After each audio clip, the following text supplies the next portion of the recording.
నా పేరు జేబీఎం శ్రీనివాస్. నేను న్యాయవాది మరియు తెలుగు రాజ్యాధికార సమితి రాజకీయ పార్టీకి వ్యవస్థాపక అధ్యక్షుడిగా ఉన్నాను. ఈ రోజు ఈ వీడియో చేయడానికి ముఖ్య కారణం, ముఖ్య ఉద్దేశం ఏంటంటే, మహానుభావుడు మిస్టర్ జాడా శ్రావణ్ కుమార్ చంద్రబాబు నాయుడు గారి ఇంటి గురించి కొన్ని అవాకులు చవాకులు పేలాడు. ఒకసారి చూడండి మీరు. ముఖ్యమంత్రి గారు నివసించే స్థలంలోకి ముఖ్యమంత్రి గారు వారి కుటుంబ సభ్యుల దాకా మూడో పర్సన్కి అడుగుతుండదు.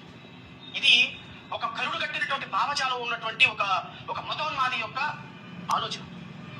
వాళ్ళు ఇక ఆ ఇంట్లోకి వాళ్ళు తప్ప వేరే సామాజిక వర్గాన్ని రానివ్వరు, అంటరాంతరాలుగా చూస్తారు. వాళ్ళ ప్రమిసెస్ లోకి ఇంకొకళ్ళు వచ్చి కూర్చున్న ఫోటో ఇంతవరకు చంద్రబాబు నాయుడు గారు ఇళ్ళ ఉంటుంది ఎవరికి తెలియదు. చంద్రబాబు నాయుడు గారితో కూర్చుని ఎవరైనా భోజనం చేస్తారో 40 సంవత్సరాలు ఎవరికి తెలియదు. వాళ్ళ ఇంట్లోకి ఇంకొక మానవుడు కలుగుతుండదు. ఇది ఒక ఆధిపత్య భావజాలంతో ఉన్నటువంటి కరుడు కట్టిన వ్యక్తి యొక్క స్వరూపం. ఈ వీడియో మీద మిస్టర్ జాడా శ్రావణ్ కుమార్ కి ఒక గుణపాఠం రిప్లై ఇవ్వాలనే ఉద్దేశంతో ఈ వీడియో చేస్తున్నాను.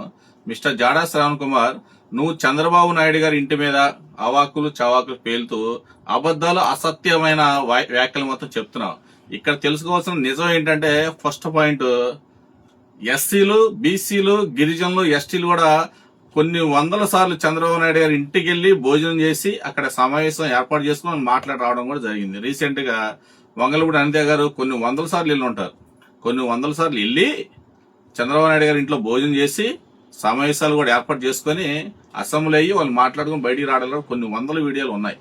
కానీ నువ్వు ఏదో నీ చరిష్మా పెంచుకోవడం కోసం అసత్యమైన మాట చంద్రబాబు నాయుడు గారి గురించి మాట్లాడితే నీకు చరిష్మా పెరుగుతుంది. ఒక్క రాజకీయ పార్టీకి, మళ్ళీ చెప్తున్నా, నొక్కి చెప్తున్నా, ఒక రాజకీయ పార్టీకి అనాధికారికంగా అధికార ప్రతినిధి నువ్వు.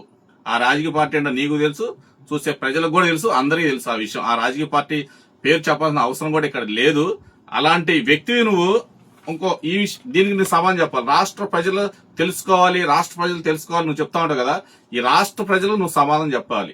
నువ్వు బార్ కౌన్సిల్లో ఎన్రోల్మెంట్ అయినప్పుడు నువ్వు ఇచ్చిన అడ్రస్ ఏంటంటే జాడా శ్రావణ్ కుమార్, నీ ఎన్రోల్మెంట్ డీటెయిల్స్, ఇందులో అడ్రస్, నువ్వు ఇచ్చిన అడ్రస్ చెప్తాను ఒకసారి.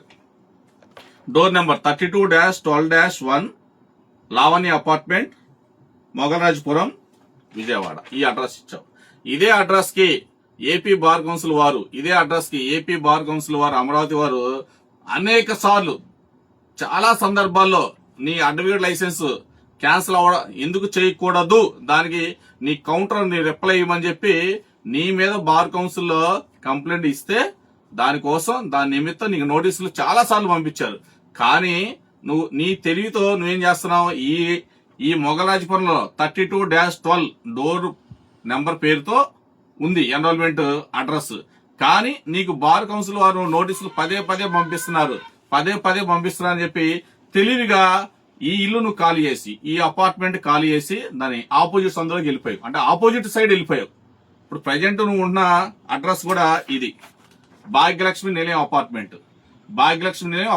ఈ డోర్ నెంబర్ ఎంత ఉంది ఇక్కడ, 32-13-18-1 1A 1B. ఇది నువ్వు ప్రజెంట్ ఉంటున్నా ఇంటి అడ్రస్, భాగ్యలక్ష్మి నిలయం అపార్ట్మెంట్ లో ఉంటున్నావు. కానీ నువ్వు ఏపీ బార్ కౌన్సిల్ ఎన్రోల్ అయినప్పుడు నువ్వు ఇచ్చిన అడ్రస్ చిన్న డిఫరెన్స్ ఏముందంటే, ఇక్కడ 32-12 ఉంది, బార్ కౌన్సిల్ లో ఎన్రోల్ అయిన అడ్రస్ 32-12 ఉంది. కానీ రియల్ గా నువ్వు ఉంటుంది 32-13. మారిపోయావు. ఎందుకు నువ్వు ఇల్లు మారిపోయావు? ఎన్రోల్మెంట్ లో ఇచ్చిన అడ్రస్ నుంచి వేరే అడ్రస్ నువ్వు ఎందుకు మారిపోయావు? పక్క సందులోకి, ఆపోజిట్ సందులోకి ఎందుకు మారిపోయావు? ఎందుకంటే బార్ కౌన్సిల్ ఆఫ్ అమరావతి వారు అనేక సార్లు, పదుల సంఖ్యలో అడ్రస్ కి నీకు నోటీసులు పంపిస్తున్నారు. ఎందుకంటే నీ అడ్వకేట్ లైసెన్స్ క్యాన్సిల్ చేయడం కోసము, నీ మీద ఫిర్యాదు వచ్చింది కోసం, నీ రిప్లై కోసం, నీ కామెంట్ కోసం, నీ ఆన్సర్ కోసం. కానీ నువ్వు కావాలని అడ్రస్ ఇప్పుడున్న ఈ అడ్రస్ కంటే ఆపోజిట్ సందులోకి నువ్వు మారిపోయావు. అంటే చంద్రబాబు నాయుడు గారి ఇంటి గురించి నువ్వు తర్వాత మాట్లాడచ్చు, కానీ నీ ఇంటి యొక్క గుట్టు ఇది. బార్ కౌన్సిల్ వారు పంపించిన నోటీసులు సమాధానం చెప్పుకోలేక దొంగచాటుగా భయపడి నువ్వు ఉంటున్న అడ్రస్ కి మారిపోయావు. ఏదైతే ప్రీవియస్ గా నువ్వు ఉంటున్న అడ్రస్ నుంచి వేరే అడ్రస్ మారిపోయావు. సో నీ ఇంటి యొక్క గుట్టు, నీ ఇంటి యొక్క చీకటి కోణం ఇది నీ పరిస్థితి. సో దీనికి నువ్వు ఎందుకు ఇల్లు మారిపోయావు? భాగ్యలక్ష్మి నీలవేణి అపార్ట్మెంట్ ఇంటికి నువ్వు ఎందుకు మారిపోయావు ప్రీవియస్ అడ్రస్ నుంచి? దీనికి రాష్ట్ర ప్రజలు నువ్వు సమాధానం చెప్పాలి. నువ్వు పెద్ద నాయకుడిగా ఉన్నావు కదా, నువ్వు ఎవరికి నాయకుడు కాదు. ఎవరైతే అమాయకులు ఉంటారో, ఎవరైతే కొంచెం నీకన్నా బలహీనలు ఉంటారో వాళ్ళకే నాయకుడి నువ్వు. అమాయకంగా ఉన్న ప్రజలకి నాయకుడి నువ్వు. నాలాంటి జోలికి వస్తే తోలు తీసేస్తాను కదా, కాబట్టి నాలాంటి జోలికి రావు. కొంచెం వేరే వాళ్ళ నాయకుల జోలికి నువ్వు వెళ్ళవు. అమాయకంగా ఉన్న ప్రజలు మాత్రమే నువ్వు నాయకుడివి. అలా ఫీల్ అవుతావు, వాళ్ళ మీద నీ పెత్తనం చెలాయిస్తావు, వాళ్ళని మోసం చేస్తావు, వాళ్ళని అక్రమాలకి అన్యాయాలకు గురి చేస్తా ఉంటావు. ఫస్ట్ రాష్ట్ర ప్రజలకి జాడా శ్రవణ్ కుమార్, నువ్వు పెద్ద మనిషి అయితే, నువ్వు నాయకుడు అయితే, నీ దగ్గర నీతి నిజాయితీ ఉంటే, హానెస్ట్ ఉంటే నువ్వు రాష్ట్ర ప్రజలకు సమాధానం చెప్పాలి. ఎందుకు బార్ కౌన్సిల్ వారు పంపించిన నోటీసులు తీసుకోవట్లేదు?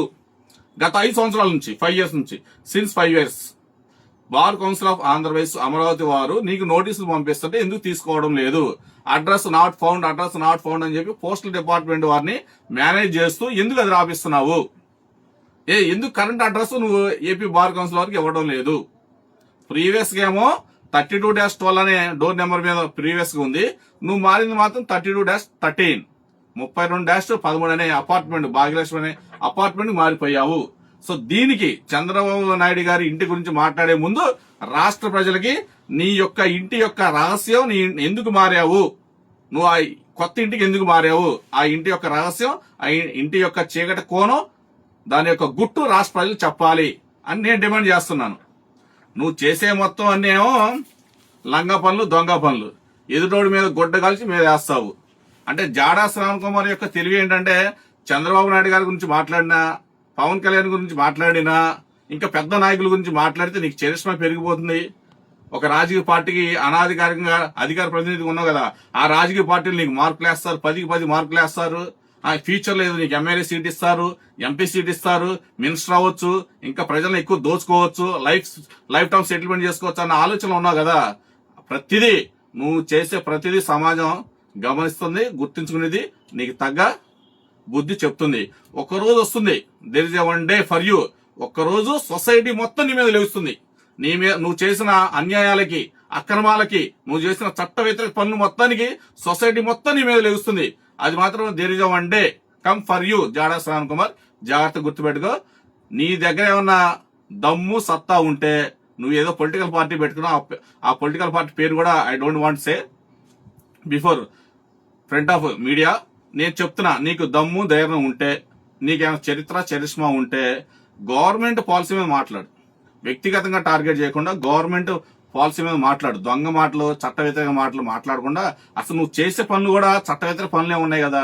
నీకు దమ్ము ధైర్యం ఉంటే స్ట్రైట్ ఫార్వర్డ్ గా గవర్నమెంట్ పాలసీ మీద మాట్లాడు. గవర్నమెంట్ పాలసీ ఏమైనా రాంగ్ ఉంటే దాని గురించి మాట్లాడు. అంతేగాని చంద్రబాబు నాయుడు గారి ఇంట్లో ఏం జరిగితే నీకెందుకు, చంద్రబాబు నాయుడు గారి బాత్రూమ్ లో ఏం జరిగితే నీకెందుకు, ఆయన బాత్రూమ్ వెళ్ళి కడుగుతావేంటి? సో ఇవన్నీ పనులు నీకు అవసరం లేదు. ఫస్ట్ నువ్వు ఇల్లు ఎందుకు మారావు? బార్ కౌన్సిల్ నుంచి నోటీసులు నువ్వు గత 5 సంవత్సరాల నుంచి వస్తా ఉంటాడు, నువ్వు ఎందుకు తీసుకోవడం లేదు? నీ అడ్వకేట్ లైసెన్స్ క్యాన్సిల్ అవుతుందన్న ఉద్దేశంతోనా? ఈ విషయాన్ని ముందు రాష్ట్ర ప్రజలకు సమాధానం చెప్పు. Thank you.